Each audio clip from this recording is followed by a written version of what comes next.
Welcome to the Deep Wealth Podcast, where you learn how to extract your business and personal deep wealth.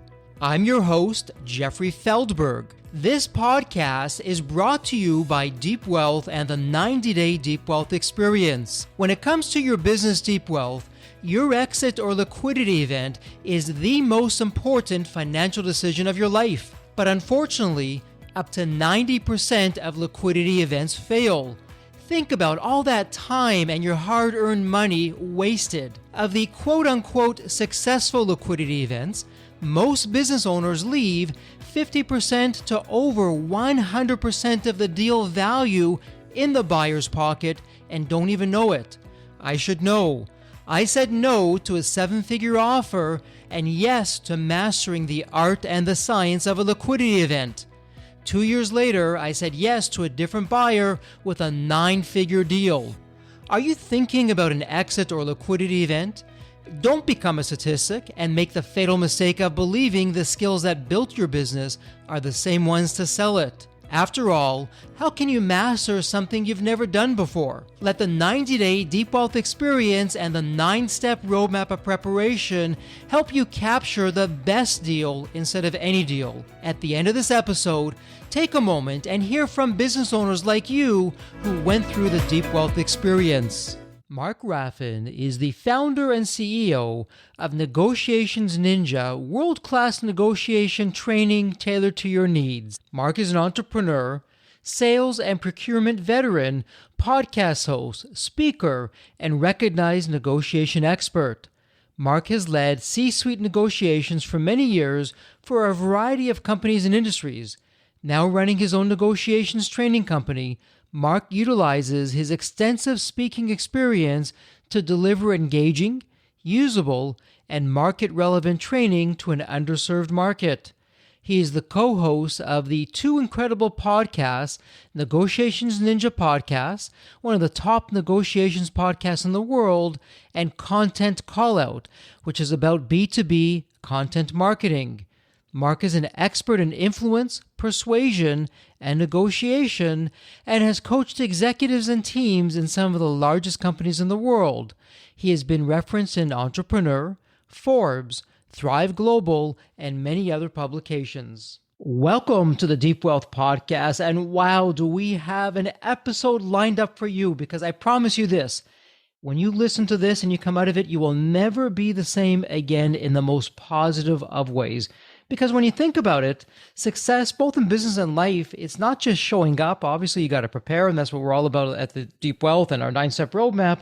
But how well do you really present your point of view? How well do you negotiate? Are you negotiating? Are you just taking whatever's being given to you? Well, I'm going to stop right there. No spoiler alerts, because our guest you heard from the official introduction, he is a thought leader, a fellow podcast host. You can check all the boxes with what Mark does. So Mark, welcome to the Deep Wealth Podcast. An absolute delight to have you with us. And you know what, Mark? There's always a story behind the story. So what's your story, Mark? What got you to where you are today? Well, firstly, thank you so much for having me. I sincerely appreciate the invite, and I really appreciate being on. What got me going to where I am is my career's always been in sales and procurement. And so negotiation has been a part of my life for as long as I can remember. I don't come from a conflict-averse family either. My family definitely does not shy away from conflict. I learned how to deal with conflict at a very young age, and it was something that I always felt comfortable dealing with, which is probably why I went to a career that allowed me to use that. Then a few years ago, I started a podcast and a blog. And that is the Negotiations Ninja Podcast, which is one of the most widely recognized negotiation podcasts in the world. And from that, a training company developed. And here we are today training some of the world's largest organizations, their sales and procurement teams, on how to negotiate, how to persuade, how to influence, and how to resolve conflict. Terrific, Mark. I have so many questions, but before we go down that path, and maybe it was just growing up in the family that you did. You said they were not conflict adverse. I haven't heard that term before, but it's intriguing. You know, I'm not sure if anyone wakes up one day and says, geez, I want to train people on negotiations. I want to get into negotiations. Was there a seminal moment for you that you said, you know what? I'm really good at this. I'm just going to go, start doing this, go out there and make a difference? Yeah, I think there have been moments throughout my life as well as my career where I've thought, hey, this is a skill set that I seem to be quite good at. I seem to Hmm. be attracted towards. I love developing. I've read a ton of books around it. There are many times where I thought that was it for me. Hmm. But it came to an interesting point in my career where I was generally disenfranchised with the large corporate outlook and have always wanted to do my own thing. Hmm. Started and failed at many businesses throughout my life. And this was the one thing that I thought, hey, I think I could give this a go. And it turns out that this is exactly what I was aligned to. So it was interesting that it found me more than I found it, I think. That's usually how it happens. And thank you so much for sharing that. Mark, why don't we start here? Because at least in, I'm going to say North America, different parts of the world, it's viewed differently. But in North America, anyways, for many people, you mention the negotiation word and it's, oh, I can't do that. Or you want me to negotiate? That's not polite. I'm going to offend the other party. So, can you help us change our mindset? We're going to go on the art side of business here because mindset is often everything. What are we missing out on with that kind of mindset? What's going on here? Yeah, I think a lot of people fear negotiation because of a number of different things. I think the first thing is people fear rejection and they fear getting the no from Okay. someone. And they often feel like if they ask for more in a particular circumstance or try to get a better deal, that the likelihood of rejection is significantly higher. And that's justified because it is. There is a significant likelihood that you are going to get a rejection. And a lot of Hmm. people fear that because of maybe some baggage that they've had in their past or psychological trauma that they've had around getting rejected at some point in their lives, whether Hmm. it was the first time they had a crayon drawing that they took to a loved one and said, hey, can we put this on the fridge? And the Uh-huh. loved one said, no, it's not good enough. Or maybe it was the first time they asked someone to dance at a school dance and that person said no. Whatever it is for those Hmm. people, there is something that we can often go back to as that first real visceral emotional feeling of rejection. Hmm. And unfortunately, unless you deal with that, Hmm. you drag that around with you, that baggage around with you for the remainder of your life. And you get into situations where you know you should be asking for more, but Hmm. then that emotion pops its head out of the bag and says, hey, the last time we did this, remember, we got hurt. So don't Yes. do this. Uh-huh. Ask for something quote unquote more reasonable, and Hmm. then we'll get what we want out of it. And Uh-huh. unfortunately, you end up negotiating with yourself before you even go into the negotiation. And it's a very dangerous mindset to be in. That whole feeling and fear of rejection is quite common amongst a lot of people. And I think that's the primary cause why most people don't negotiate. And let me ask you this, just so our listeners can appreciate what they're walking into, because, I know on the preparation side, when you're growing your business or you're thinking about exiting, ignorance is not bliss. Ignorance can actually kill the deal or even Correct. your business. And so when we're going up against, call it, I'll use the word loosely, a colleague, who's maybe even an adversary, who is well prepared in the art and the science of negotiation, what are we walking into when you get beyond the smile and the warmth of the person? Hey, Jeffrey, so nice to see you. Looking forward to working with you. We're going to do great things together. But they're really prepared. They are a masterful negotiator. What are we walking into? What should we know? You're walking into a bloodbath. You're going to get wrecked. You are going to get destroyed in that negotiation. Mm-hmm. And I think there is this unfortunate mischaracterization of negotiations where sometimes people believe that the counterparty is going to be fair, reasonable, and rational with you. Okay. That may not necessarily be true. Now, you may leave the negotiation feeling like they've Uh-huh. been fair, reasonable, and rational with you, but there's a Mm-hmm. big difference between that and the reality of the situation. And if you go into a negotiation where someone is very well prepared, has done their homework, knows exactly what they're trying to achieve, Mm-hmm. understands what you even might be trying to achieve, and you've done no work to Mm-hmm. get to that point, you're going to feel great most of the time walking out of that deal because you will have no idea what success even looks like for you because you've Right. done no planning and preparation. So you're going to walk out going, hey, I got a deal. Is that a good deal? Or did all of the value just get extracted by the counterparty, and you just feel grateful for having a deal done in the first place. And you know what, Mark, let's pause there for just a moment, because in our world here at Deep Wealth, that's exactly what happens. And for the listeners of the Deep Wealth podcast, you know the stats. Up to 90% of liquidity events fail.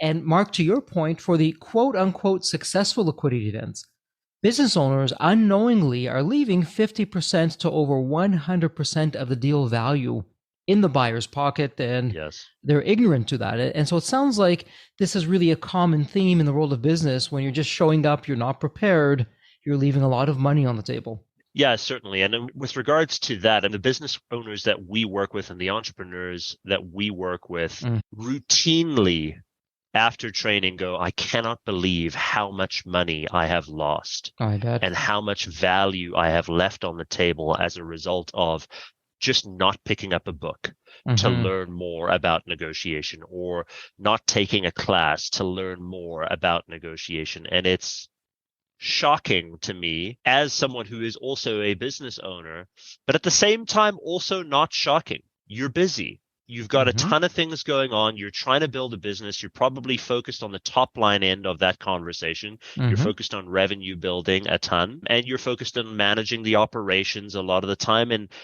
quite often you don't think of the sale of that business as something that is a revenue generator. And that's a strange thing to think about when you're a business owner, because you think, okay, this business is a vehicle that generates an income for me, which is fantastic. And then hopefully I can exit at some point in time. And that hopefully mentality leads you to not plan and prepare. And that means that you're not ready for those negotiations. You haven't done all of the work that I know that your system does to get you ready for it. And then you end up leaving too much value on the table. And so let's start diving into this. And the first thing, let's address this, Mark, is someone who's saying, okay, you know what, Mark, I'm hearing you. I'm walking into a bloodbath if I'm not prepared, and I'm leaving all this money on the table. Okay, got it. I get that. And I can feel the pain of that. But the thought of me being the one to negotiate, I'm just thinking out loud here, Mark, maybe that's not my personality, or I would never know how to do it. Why is that not the case? How do we stop that kind of thinking to get really the word out there that, yes, you can do it. Many people do, and you're really more powerful than you think.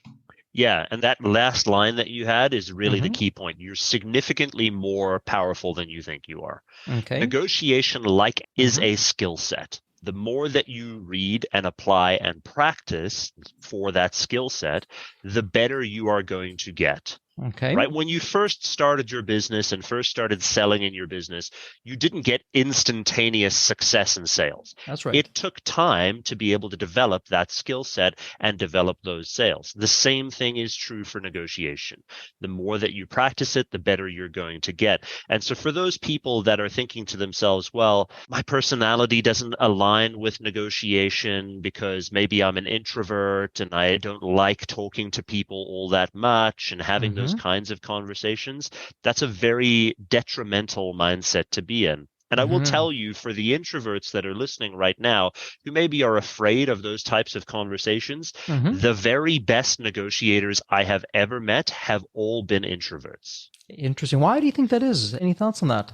Because they are great at listening. Okay. They are amazing at listening to what the counterparty is saying, but more importantly, they're good at listening to what the counterparty is not saying. Sometimes when we ask questions, the counterparty sort of gives us these roundabout answers that don't really fulfill the intention of the question. Introverts are great at picking up on that and diving deeper into the curiosity of, why didn't you answer that question? What's actually going on here?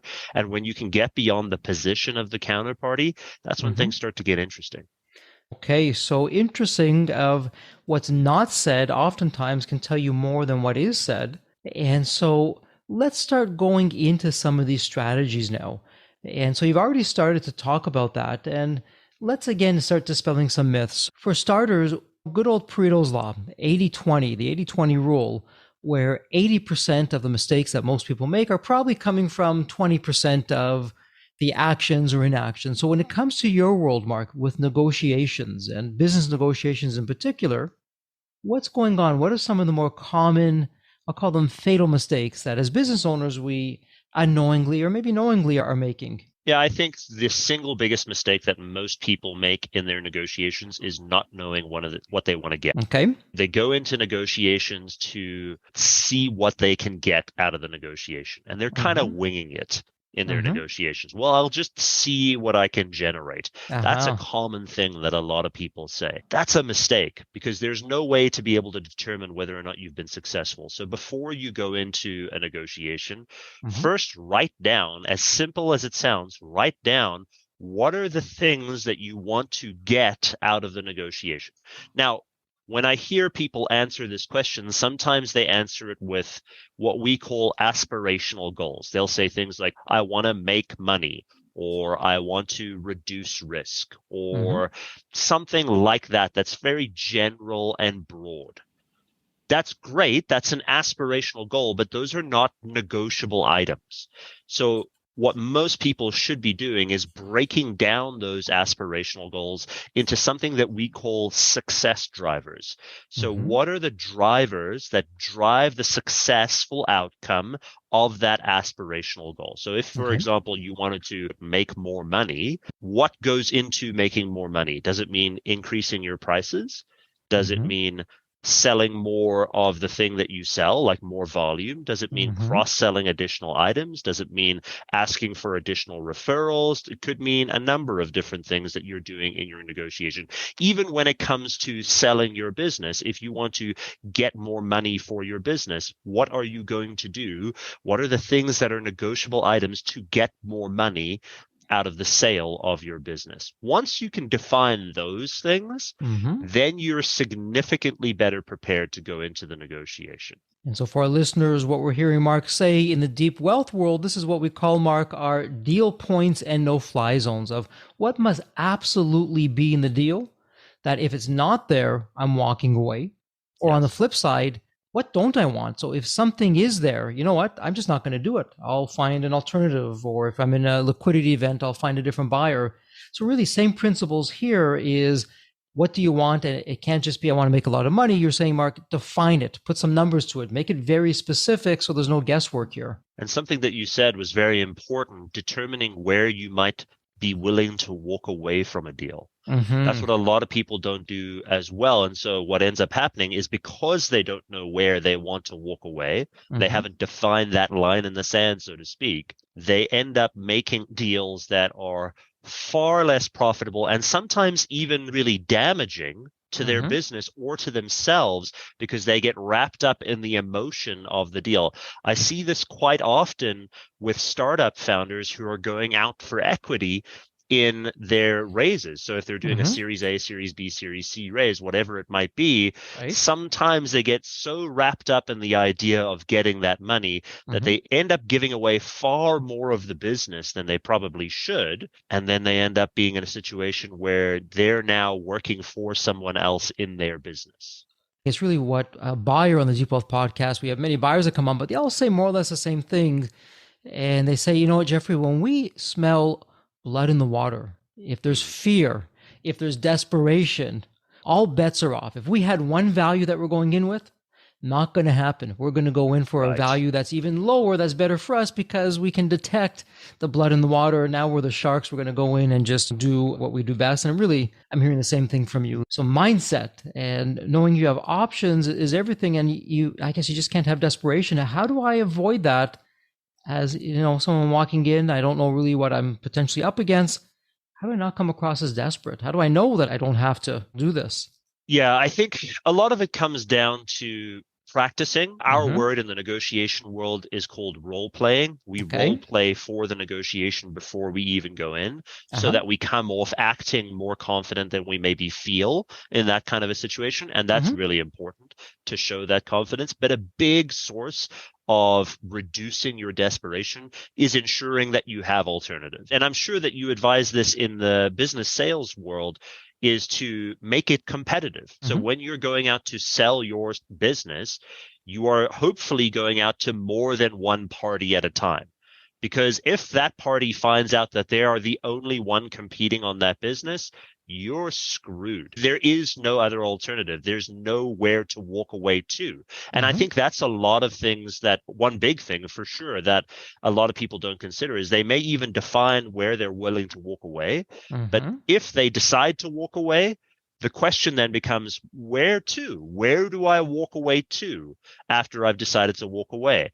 And that's a function of not having alternatives. And all you listeners out there, you're hearing it from Mark. You've heard it from us. And in our world, Mark, we call that an unsolicited offer. You get a knock at the door. It's only one buyer. It's the absolute worst thing that you want to do.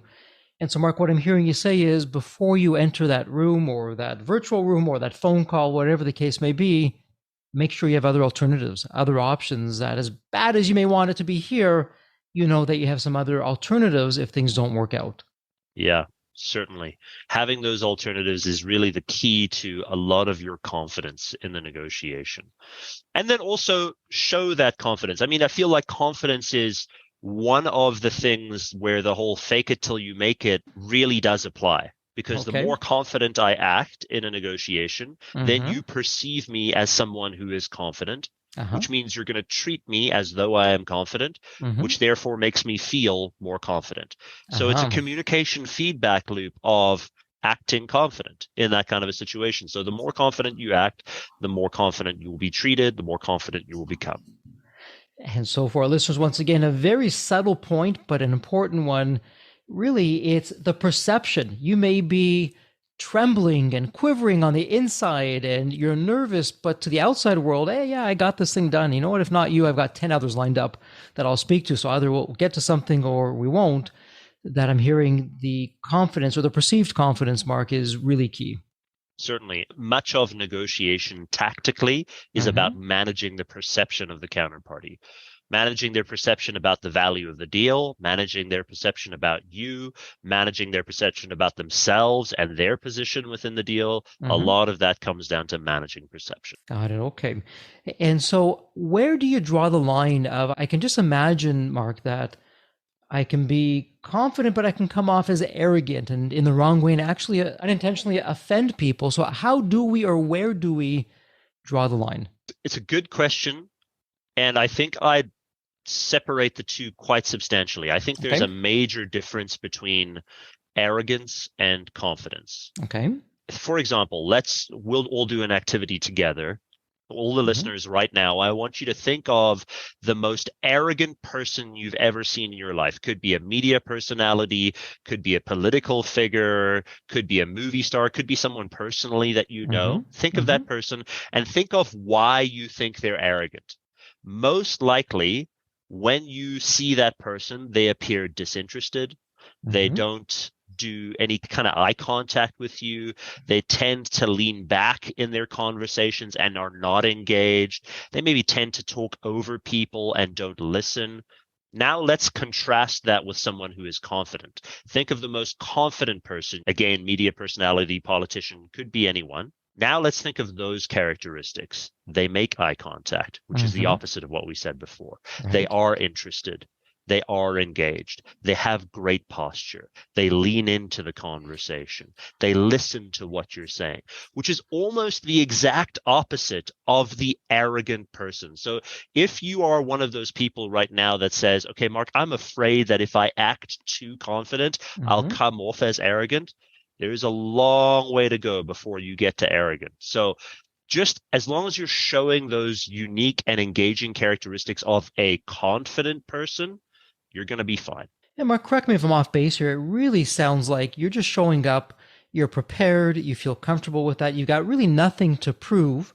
You're there to get a deal done, and you're curious what the other person is saying. Certainly. You want to be attentive, you want to be polite, you want to listen, and when it's time for you to make your move, you'll make your move, but you're not going to be going out of your way to prove anything. In fact, it's going to be the opposite, so that you're really coming in stealth mode and flying under the radar. Would I be on base with that? I think you're entirely correct. Something you said that I think is very important there is lack of something to prove, which is generally a function of keeping your ego in check. Okay. So often in negotiations, we let our ego get the best of us because it's about the outcome of the negotiation as opposed to the direct and contemplative steps to ensure that you get a great negotiation. An ego-based person thinks of the outcome. They think, I'm going to get all this money. I'm going to get this deal. Sure. A good and focused negotiator thinks to themselves, what are the things that I need to do to ensure that I'm as successful as I can be within this negotiation? Forgetting about the potential outcome that may come. The outcome is going to happen regardless. Either you're going to get the deal or you're not going to get the deal. But what are the steps you're going to take to ensure that you're going to get there? That's what a good negotiator does. And they manage that ego so that they don't think too much about the outcome. Because the reality is, and this is the same in poker as it is in negotiation, you don't really have all that much control over the outcome. You have control over the actions that create an outcome, but the outcome is going to happen. So work on the actions, work on the habits, work on the planning, and then the outcome will have a significantly higher probability of being in your favor. Terrific. So, Mark, let's change gears here a little bit. We've talked about some things to do, some things not to do. Let's set this up in the following way. So I'm a business owner. I'm hearing you talk, and you know what? Mark's got a thing or two to say. I could really benefit from this. Forget my liquidity event. I could use this right now for my business and start negotiating better deals. So I show up, Mark, and I'm going to go through your training, through your system. Can you walk us through what does that look like? How long does it take? And what are we doing? It really depends on the kind of gaps that you've seen maybe within your organization or within yourself where you want to get better. If you just want to generally layer up your negotiation skills, our seminal program is called the Negotiation Success Program, and it's a 3-day virtual program where you would learn negotiation strategy and negotiation tactics. The first 2 days are all about strategy. And it's 4 hours per day. So you get into understanding planning, preparation, how to write out a list of things that you want to achieve, how to think about what the counterparty may want from the negotiation, what kind of questions you're going to ask. And then on day 3, you think about, how do I ask for more? How do I say no? How do I manage my body language? How do I change my tonal inflection to maybe get a different result? That's our most popular program. And so obviously, we're not going to cover all of that in the short period of time that we have today. But if you were to look at it again, let's flip it now, the 80-20 rule, what would be 20% of the strategies that we have available to us that really get us 80% of the results? So if we only knew a few things, you know what, here is my go-to, whatever, 1, 2, 3 strategies, but it's going to help get me results. Know what you want, which we talked about earlier, but tactically, I think the single biggest thing you can learn how to do is learn how to ask for more. Not just ask for what you think is going to get the deal done, but ask for more. Most people go into negotiations asking for what they think is going to expedite the deal, meaning make it go faster. There's a big problem with that because the counterparty is going to negotiate with you anyway, which means if you ask for what you think is going to get the deal done faster, you are still going to get a counter offer based on what you've offered, which means that you've now reduced the range of potentially valuable things that you could get out of the negotiation. So instead of doing that, ask for more than that so that you can generate more value. The second biggest thing tactically that you can do is manage your concessions. So for example, if you said, Mark, I want you to drop your price by 15%, I might say to you, Jeffrey, I might be able to do 3%. And if I can do 3%, can you do, and then I ask for something in return. Now, this is concession strategy sort of 101. First layer of concession strategy, always make your giving conditional on getting something in return. Second layer of concession strategy is portional giving. If you ask me for 15%, I'm not going to give you the full 15%. I'm going to give you a portion of that 15%, and I'm still going to ask for something in return. And the third layer is I'm going to manage your expectations around the scarcity of what I have to give away. I want to create scarcity around the concession to make you believe that it has more value. You're going to feel better when you get it so that you feel great when you leave the negotiation. Those are the big things I think people should focus on. So someone who's prepared, they're walking in, they've got this mapped out. Well, I don't know exactly what the other party's going to be saying, but if they ask for some kind of a concession, I'm going to come back with this. So they've already thought it through. They're not having to think off the cuff, I would imagine, based on what you're saying. Correct. Yeah. Identifying what you might be willing to give away. Keywords might. Just because someone asks for it doesn't mean you have to give it away. Okay. But you do have to determine prior to going into the negotiation what you might be willing to give away. Because if you don't know that ahead of time, generally speaking, we end up giving a lot more than we should in that negotiation. Knowing what it is that you're willing to give away and knowing what portions of it that we're willing to give away is really critical. Mark, let me ask you this. Let's get away from the number so it doesn't make it complicated. Let's just use an index. And for the index, we'll use an index of 100. And 100, it could be $1, it could be $1,000, it could be $1 million, it could be anything in between. And so let's just say that fair value is 100 for the index. So are you saying when we should be asking for more? So if I want to charge someone, I want someone to pay me something, are you saying that I should go in there and not go in at the 100, which I feel is fair market value, but I should go in at 120, 115, 130? Is that what you're suggesting? Yeah. There's a great rule of thumb in negotiation theory called bracketing. Okay. So let's say, for example, the fair market value of what you're saying is that 100. And then I think I'm likely going to end up at, let's say, 95. Okay. The delta between 95 and 100 is 5. So I would add that on to the top of the fair market value of 100. So I would ask for 10. Okay. That's what we mean by asking for more. Okay. So you're taking a best guess at the time and coming in, you're making sure that you're not being too out there or too little. Is just, I guess the Goldilocks is just the right amount that's going to be enough to keep you in the game. The question I often ask people is, they may go into a negotiation and ask for fair market value. Then I ask them, what is the likelihood of you getting that fair market value now that you've asked for exactly that fair market value? Okay. Almost zero. The counterparty is going to counter. The likelihood of you getting that 100 is pretty close to zero. Now, what if you asked for 105? Now, what is the probability of you getting that fair market value? Significantly high. So by asking for more, you're increasing the probability that you're going to get the thing. As Wayne Gretzky said, you miss 100% of the shots you don't take. That's right. And so really, it sounds like the art here, and it's more art than science, is having a realistic baseline in the first place. That's probably something that you can't necessarily help with, but having that realization, hey, you know what?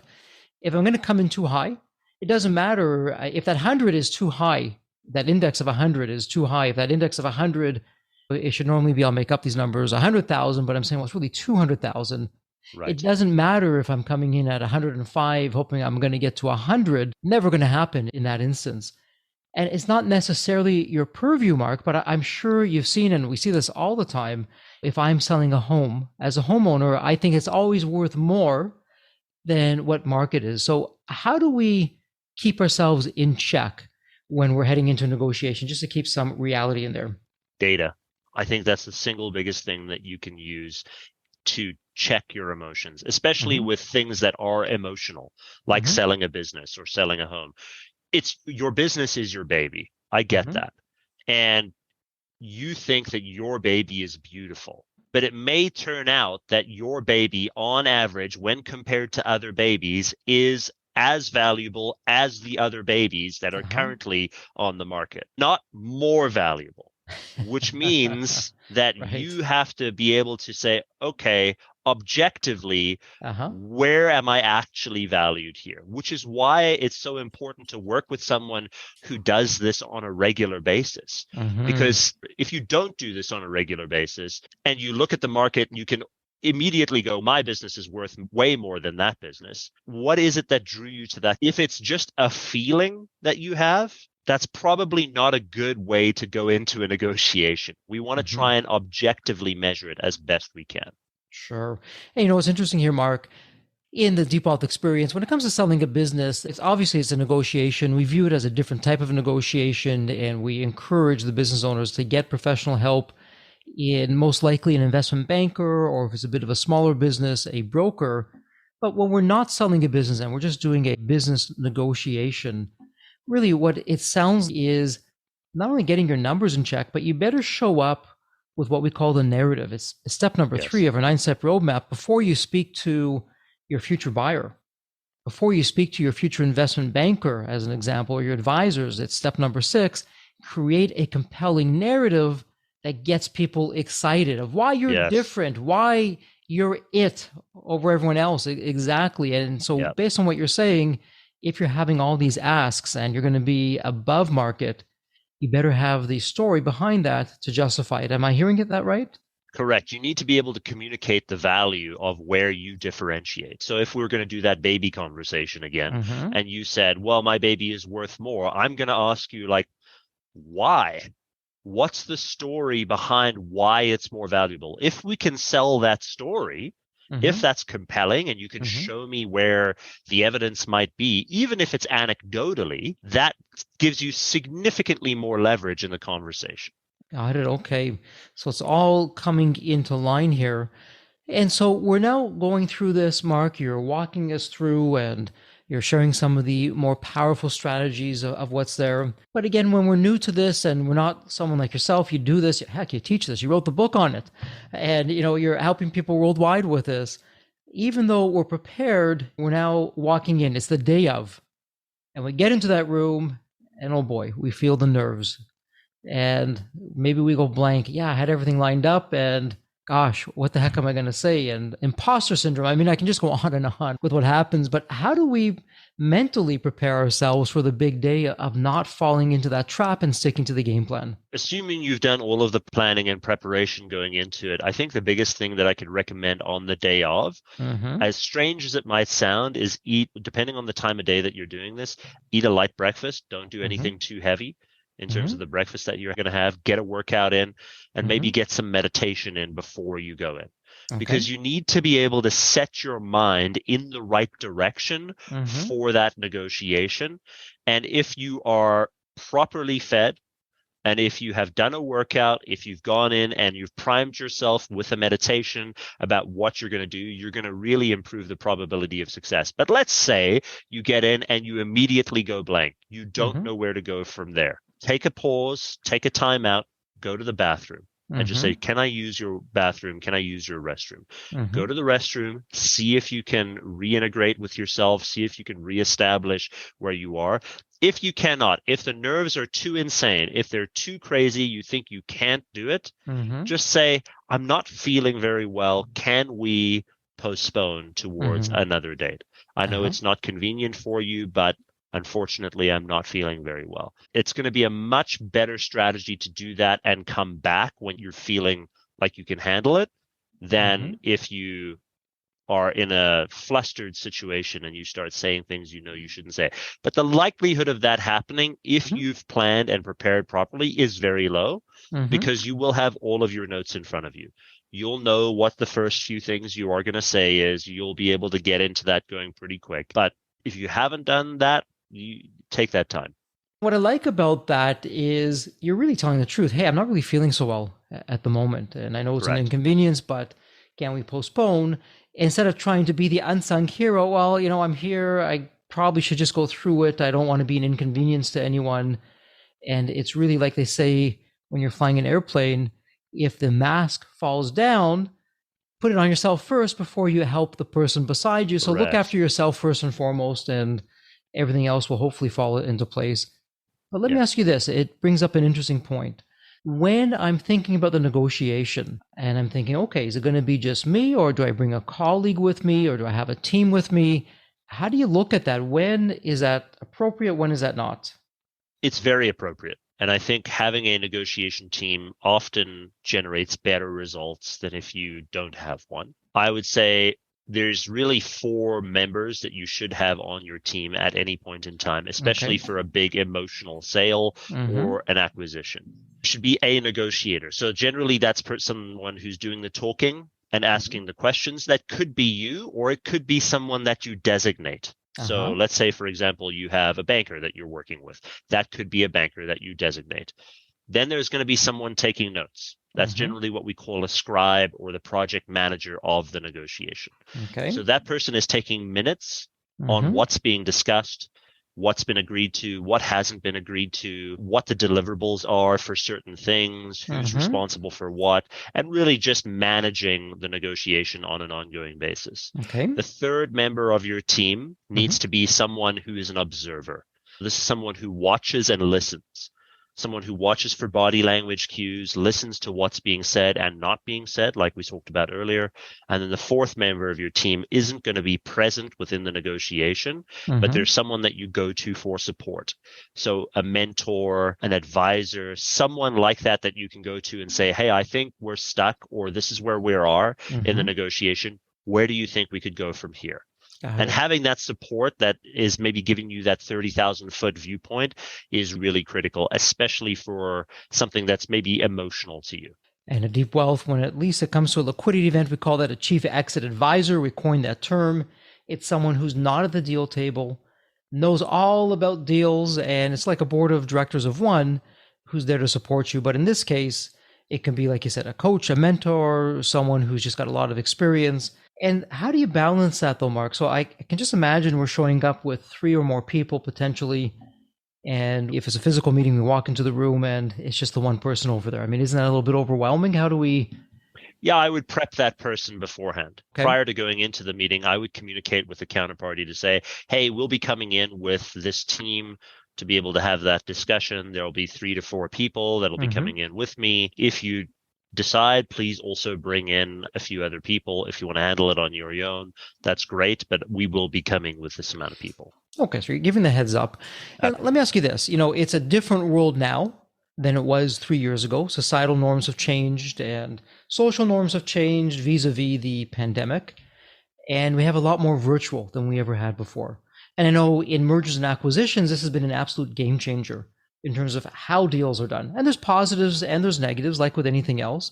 Mark, in your world, in the world of negotiations, what has changed today that perhaps 2 years ago wasn't there that we should be knowing about? Virtual negotiations are significantly more common already, but now are almost ubiquitous. Okay. And I think a lot of people fall into this false sense of security with virtual negotiations because for whatever reason, when there's a screen in front of them, they believe that they're not as being seen as if they were in person. That's really dangerous. I mean, we've all seen news broadcasts where backgrounds or events have caused the new broadcaster incredible embarrassment. And we don't want that to happen. So remember that just because you're in a virtual situation doesn't mean that you're not being watched. If I might, I could give a few tips around virtual negotiations I think would be beneficial. Yes, absolutely. Number one is camera placement. Make sure your camera placement is really good above the desktop that you're looking into. Do not use your laptop camera. It's not flattering and it doesn't create the perception that you want the counterparty to have of you. Remember, all of this is about managing perception. So make sure that you pick a viewpoint that is the most flattering for you. And so, Mark, what are you saying? That the notebook camera that has just the perfect angle on my nostril and my nose and just kind of going right up there. We don't want that. Is that what you're saying? No, yeah, we do not want that. We do not want, like no one wants or needs to see the double chin, right? So make sure that the camera placement is generally pointed down towards you, not too high, but slightly higher than your eye level. So that when you're looking into the screen, it looks like a really good shot. The next thing is lighting. Don't hide in the shadows. Many people are doing their negotiations in the dark and it looks shadowy. And generally speaking, we don't think very highly of people who hide in the shadows. We often think they're up to no good. Yeah. Remember, we're trying to create a perception. So make sure you've got good lighting. It doesn't have to be natural light, but just something that at least shines in the room and lights up your face so that you don't go into a negotiation where it looks like you're in the dark. And then obviously audio and video that comes with that too. Well, Mark, let me ask you this. I mean, depending on the negotiation here, I'm just thinking spending a few $100s on lights and getting the right camera. I mean, that can make the difference. So you're coming off professional and prepared and confident. I mean, gosh, I would think that would just be a rounding error relative to the value that you're going to get. Yeah. Invest in a camera. $100 can get you a phenomenal camera. Invest in a ring light. Just put that in front of you. That's really cheap and easy. Make sure that you set up your camera properly. Make sure that you have good audio and you can actually hear and speak to the person. And if you can, as maybe like a final tip, Curate your background as best you can. Don't do it where people can maybe see into your kitchen or into your living room or into the kids' play area. If you can try and curate your background, that's always best. Now, when I say things like that, people say, people shouldn't judge me based on where I am. You're right, they shouldn't, but they do. Yes. So if they're going to do that anyway, you may as well curate for that. Exactly. Hey, you're not making up the rules. You're just the messenger on this. It kind of is what it is in terms of what goes out there. But really, Mark, what I'm hearing you say is you can be really well prepared, even have the best team with you, have all the strategies lined up. You've done your homework. But if it's virtual and you're in dark lighting and the camera is right up your nostril and all those other things, I guess you're losing that credibility. Correct. That at one point or another, you're going to suffer because there's so much that's nonverbal. In the first millisecond, we see someone, boom, we make assumptions already. That's correct. So it sounds like it's been a game changer, just virtual, for the types of negotiations that are going on. Yeah, certainly. I think virtual also, in some areas, gives us a significant advantage. Okay. Because in a virtual negotiation, we get video feedback of ourselves. Like in a face-to-face negotiation, the only feedback I'm really getting are the expressions that I see on your face. But in a virtual negotiation, I get to see the expressions on your face and I get to see my face, which means that I can change how I approach the conversation really quickly and start shaping my body language and my facial expressions to move it in a different direction. And Mark, when would it be not appropriate to do virtual? What kind of negotiation are we saying, you know what, virtual is very convenient. We can save time, we can save travel costs, we can save money if it's not going to be locally in town. But in this one instance, virtual is not the way to go. Is there a general fast rule, a hard and fast rule that we're saying? I think it really is relative to the risk and the value of the negotiation. If it's a high risk, high value negotiation, I would almost always recommend that you do it in person. I mean, in a perfect world, I'd love for all negotiations to be in person. But at a certain point, you have to designate the risk and the spend or the acquisition level to be able to decide when you're going to meet in person. If it's high value enough for you, keywords for you, you should be meeting that person in person. And if you can, if you're going to do that, try and meet them on neutral territory. Because if you fly to their location and meet in their office, oftentimes we have the feeling of being out of sorts when we're in someone else's location, and vice versa. If they fly to you, for example, you're going to have the upper hand. What I like to recommend is a neutral location. Generally, you can rent out a hotel meeting room, for example, for a few days for you all to go in, sit down with your counsel, make sure you've got your advisors there, and hash out it. That sounds all reasonable. And the last question before we start wrapping up, if it's going to be in person or maybe even virtual, negotiations start the moment both parties are in the room. So even before you sit at that table, I would imagine it's already begun with what we say, what we don't say. Any tips for us in that quote unquote small talk before we sit down and get things going of what we should be doing or not doing? Yeah, do not discount the value of small talk.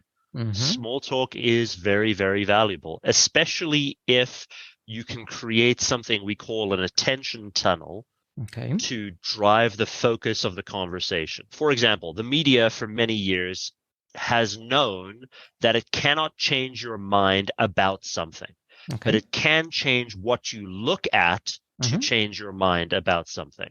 We can use the same kind of idea within the small talk conversations that we have to create a focus for you in that negotiation. So for example, if I'm sitting down with you, Jeffrey, and we're just having small talk about, sports teams, kids, family, all that kind of stuff that comes along, and maybe we're having a dinner together the night before, and we're talking about things. One of the questions I might ask you is, Jeffrey, do you consider yourself a collaborative person?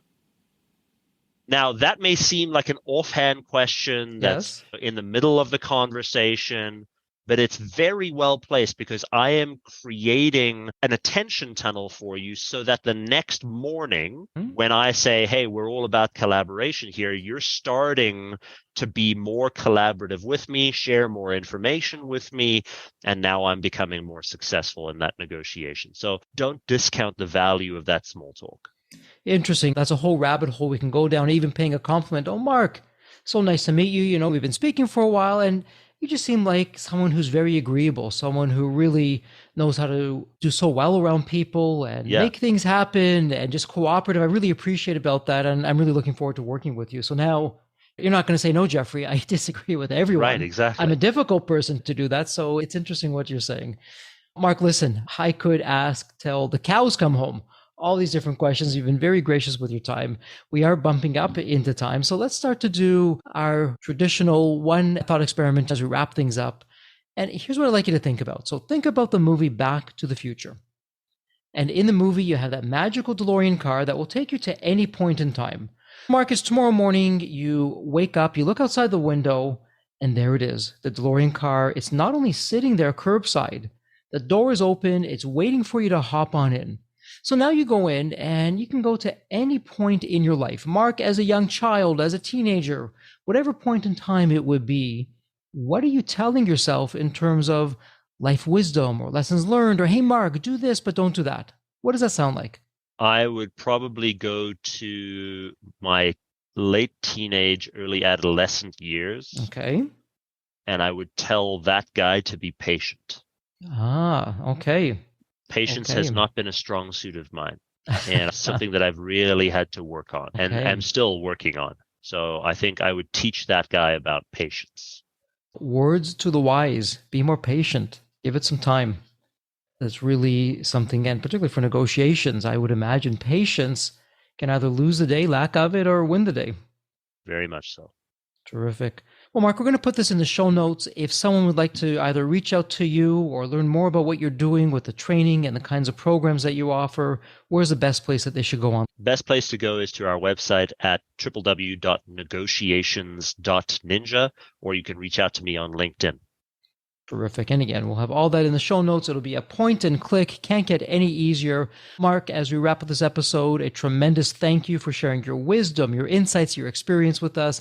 And for our listeners, aren't you walking out with at least one, probably a handful of strategies that are making you a smarter and better negotiator? Mark, thank you so much for that. And as always, please continue to stay healthy and safe. Thank you for having me. I appreciate it. The Deep Wealth experience was definitely a game changer for me. This course is one of the best investments you will ever make because you will get an ROI of 100 times that. Anybody who doesn't go through it will lose millions. If you don't have time for this program, you'll never have time for a successful liquidity. I mean, it was the best value of any business course I've ever taken. The money was very well spent. Compared to when we first began, today I feel better prepared, but in some respects, maybe less prepared, not because of the course, but because the course brought to light so many things that I thought we were on top of that we need to fix. I 100% believe there's never a great time for a business owner to allocate extra hours into his or her week or day. So it's an investment that will yield results today. I thought I will reap the benefit of this program in 3 to 5 years down the road. But as soon as I stepped forward into the program, my mind changed immediately. There was so much value in the experience that the time I invested paid back so much for the energy that was expended. The Deep Wealth experience compared to other programs is the top. What we learned is very practical. Sometimes you learn stuff that is great to learn, but you never use it. The stuff we learned from Deep Wealth experience, I believe is going to benefit us both. I've done an executive MBA. I've worked for billion-dollar companies before. I've worked for smaller companies before I started my business. I've been running my business successfully now for getting close to a decade. We're on a growth trajectory. Reflecting back on the Deep Wealth, I knew less than 10% what I know now. Maybe close to 1% even. Hands down the best program in which I've ever participated. And we've done a lot of different things over the years. We've been in other mastermind groups, gone to many seminars, workshops, conferences, retreats, read books. This was so different. I haven't had an experience that's anything close to this in all the years that we've been at this. It's 5-star, A+. I would highly recommend it to any super busy business owner out there. And Deep Wealth is an accurate name for it. This program leads to deeper wealth and happier wealth, not just deeper wealth. I don't think there's a dollar value that could be associated with such an experience and knowledge that could be applied today and forever. Are you leaving millions on the table? Please visit www.deepwealth.com/success to learn more. If you're not on my email list, you'll want to be. Sign up at www.deepwealth.com/podcast. And if you enjoyed this episode, if it added value, if you walked away with some new insights and strategies, please leave a review on your favorite podcast channel. Reviews help us reach new listeners, grow the show, and continue to create content that you'll enjoy. And as we wrap up this episode, as always, please stay healthy and safe.